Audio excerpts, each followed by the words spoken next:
Hey, this is Jeff with The Building Boys. By trade, I'm a chiropractor, and I own other real estate ventures such as extended stay suites and long-term rentals. One day a week, I grow my passive income portfolio. In these videos, I will be working alongside my father building our next passive income stream. A senior citizen fourplex. Watch our videos and repeat the process for yourself so you can become financially free. Hey, good morning, everybody. I'm almost done doing OSB. So close. And then I can get this thing Tyvek. I just wanted to show how we got all the shingles up. We got a tar paper, so this thing is going to be shedding water, or it is, and we'll start shingling next week. But it feels good that when it rains, we're not hurting anything. I want to jump into this corner, talk a little bit more about this bent metal we're doing. So pretty self-explanatory. You just stick this up, nail it. But when we get to doors, corners, we want to take a little bit more time. So here, I bent the first piece. So right in this corner,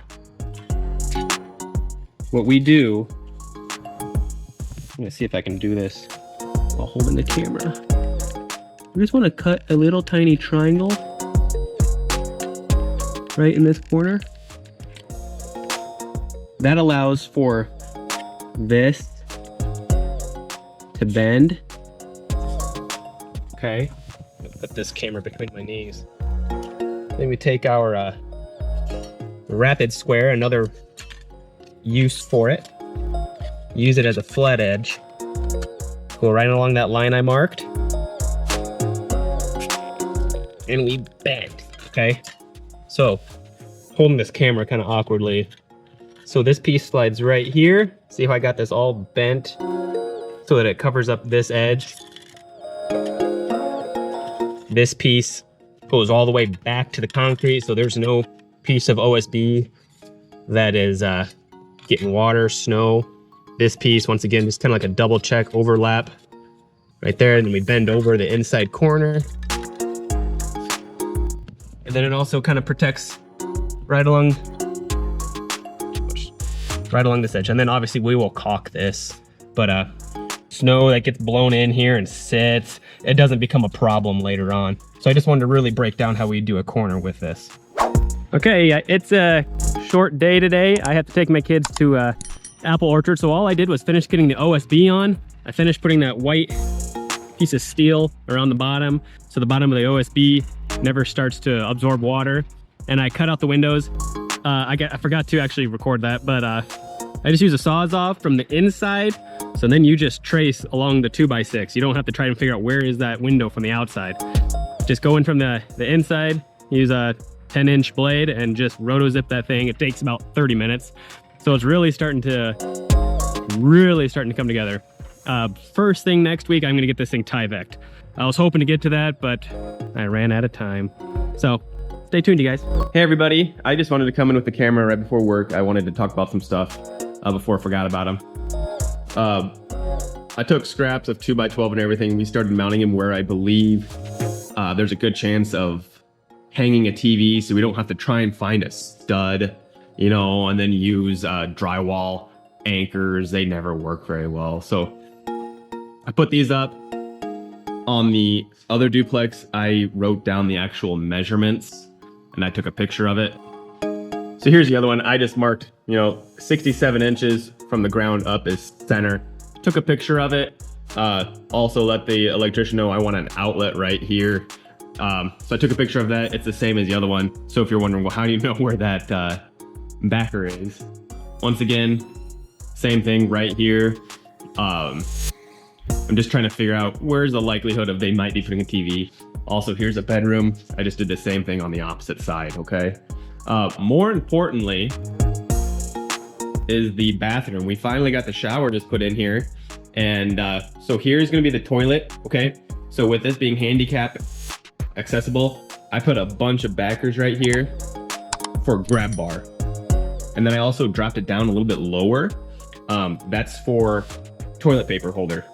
Too many rentals of mine, I've put, toilet paper holders through it, drywall, anchors, and you're just gonna go and fix it. So I'm just trying to think of things as to not be called in for any breaks.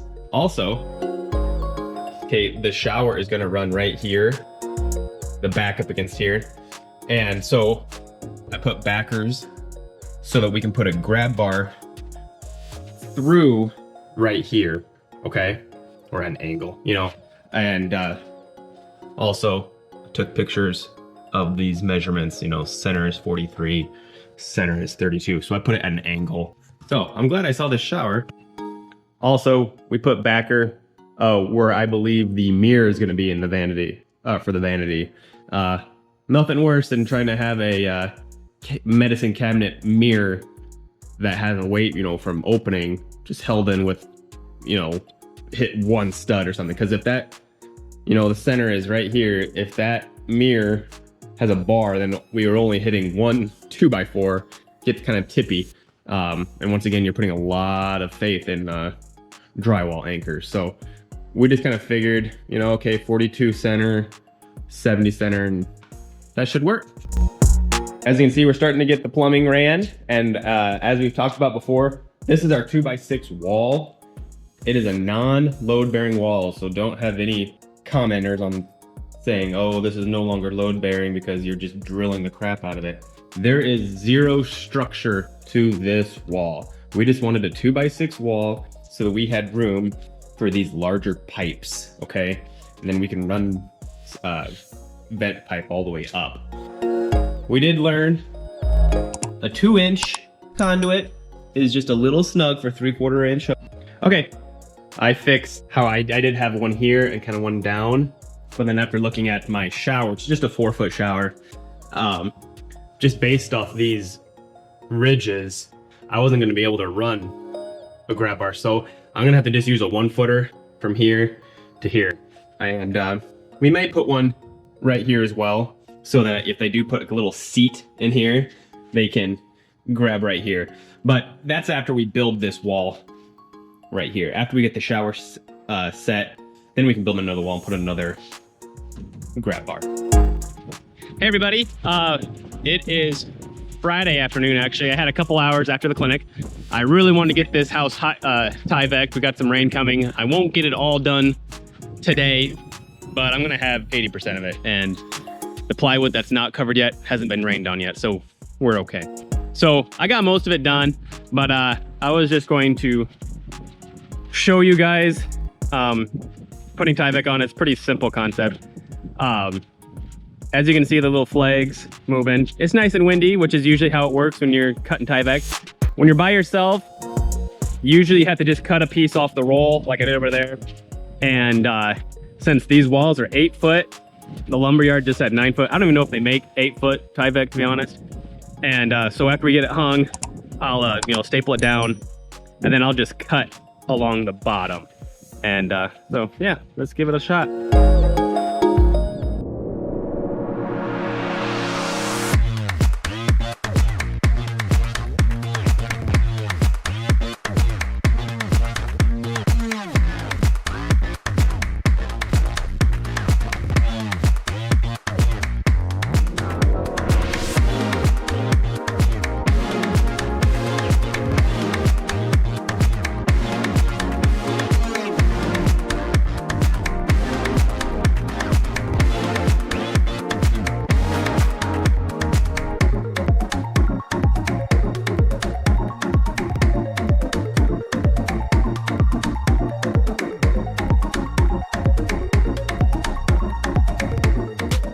All right, there you have it. So it is easily done by yourself, even when it's windy out.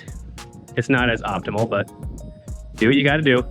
So I'm gonna finish just doing all the 8 foot stuff. I'm gonna leave the peaks for the beginning of the week. Hope you guys have a good rest of your day. Sorry guys, I forgot to hit record. I was going to show you guys how I did a peak. So I'll talk about it, and then you'll see the second half.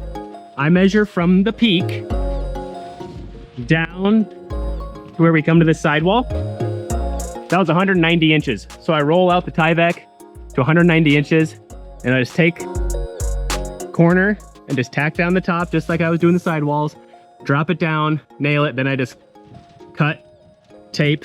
That's the other thing we haven't really showed. You take Tyvek tape, and you tape down the seams, okay? That just helps so that moisture doesn't get in.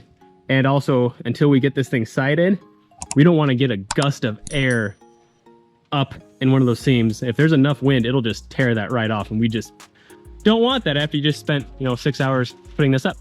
So we'll put this on speed mode and you can see me do the rest of this.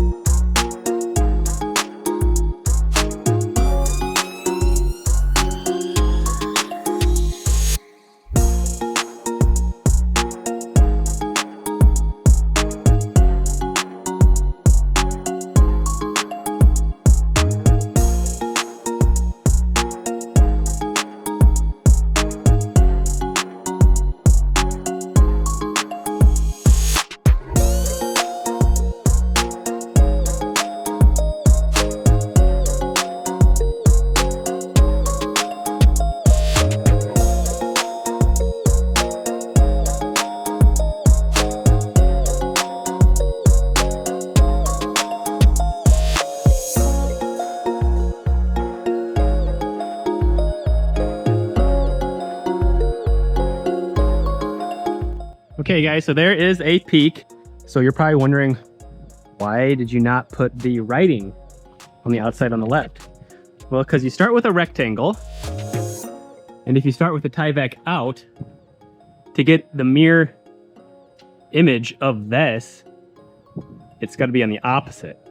So if you have the writing showing on the one side, flip it over and go to the other. Always keep the flat, straight factory edge on the peak and you won't go wrong. All right, you guys, so this is how this rafter mate is supposed to go, where it's got a flex right here and it's able to bend, and then you staple it down on the plate. I'm not a big fan of it. It takes forever to get this fold, and as you see, it cracks like I did right there. And this is an angle, so right here there's not much insulation. So what I'm rather doing is this, just nailing it straight up. It takes about 3 seconds to staple it. Then we'll just take pieces of bad insulation, shove it right up in here, fill that void, and we're good to go. So not interested in this route, very interested in this route. This is how I did my house and quite happy. We're also gonna talk right now about getting our dryer vent all set up. I want to get this all ran before the electricians start just throwing wires everywhere so they can see what I'm trying to get accomplished. This extends. So I'm trying to put my foot on it and see? It's an amazing product so that we don't have to try and cut this ductwork perfectly. So this sets right in that joint cavity. Once again, like we did that 6-inch wall on purpose.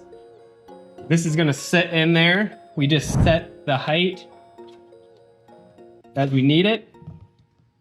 We're gonna put a 90 to 90 right here. I just gotta roll this pipe over to there. So we're only gonna have a 90 degree right where it comes out of the dryer and a 90 degree right here, okay? And then we're just gonna shoot right out the gable side. Now, the other thing I wanna point out, this dryer ductwork is gonna be in the attic. So it's gonna be an uncontrolled area. So like, you know, the actual rooms here are gonna be 72 degrees or whatever. It's gonna be whatever it is outside basically. So we have to make sure that no moisture leaks out of this ductwork. So we put aluminum special tape wrapping around those joints so that doesn't leak out, because if you get that moisture, it can drip onto your insulation and make a mess.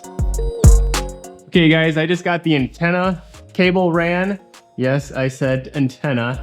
With elderly people, I'm offering free TV, but I'm not paying for that dish or anything, so you can see that black cable. So I wanted to get that ran before we get the ridge cap on the roof done next week. And then also we have the finished ductwork for the dryer, okay? So these things are really awesome. They're adjustable up and down. They're narrow, so you can fit them into a cavity. And I know it kind of tips back, but I know we notched that out and like, well, that's not sitting in your 6-inch wall. This is very true, but this is just a pantry that this is going into, and we'll just build out the pantry to stop couple inches before that, and no one will be any wiser. So we used non-flex. That flex has been kind of known to cause fires, and it's got ripples in it so it catches. We use aluminum taping on all the joints, and then figured out right where the hole is coming out. So I got that all set up so that I don't have to try and play guessing games from the outside, because probably when I connect this all, it won't be as accessible. So I want to get this as much close to done as possible. So we'll connect that one more piece of aluminum tape, and dryer vent will be good.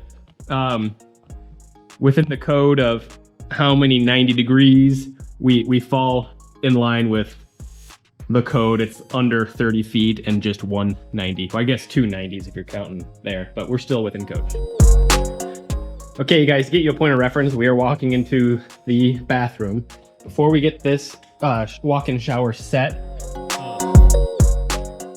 you can still see we have my 2x12 backing, but just in case we wanted to run a horizontal as well, grab bar, we put a 3/4 inch board here. You'll definitely need a 3/4 inch. Anything less, plywood just doesn't have enough grab to have structure, okay?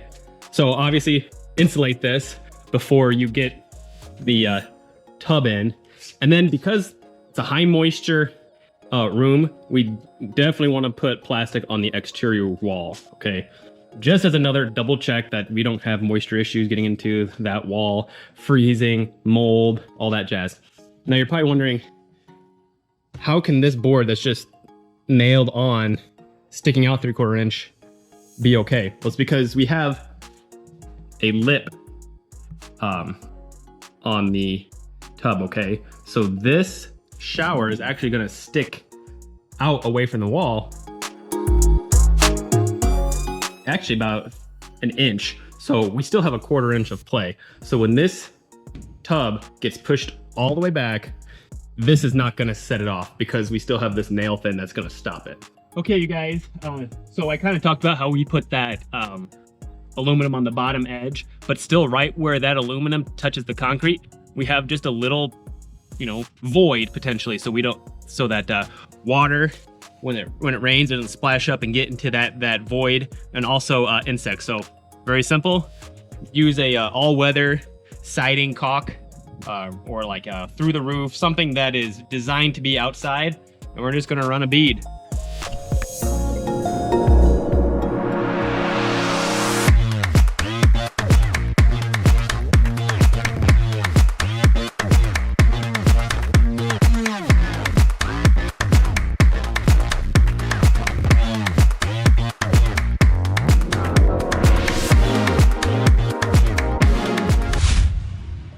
Okay guys, so we got this wall caulked with a little bead of that exterior caulk, and then we're just gonna take our finger and just really push that in just to make sure that there's no little, empty void. So simple process.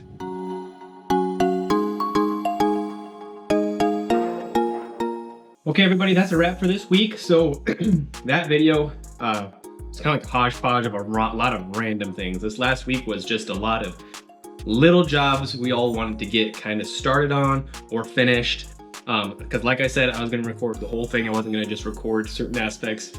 I don't want to leave out anything. I hope showing how I caulk underneath that piece of steel helps some people, as far as some people get concerned about on-grade houses, how it's just too close to the ground.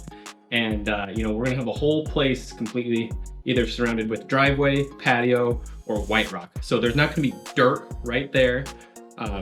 Obviously gutter getting all that water away, and then now we have that extra protection of the aluminum vent underneath the exterior sheathing and the caulking on that crack. Like, subscribe, check out our website at thebuildingboys.com. Next week, we're getting after roofing and getting on the shingles, so stay tuned.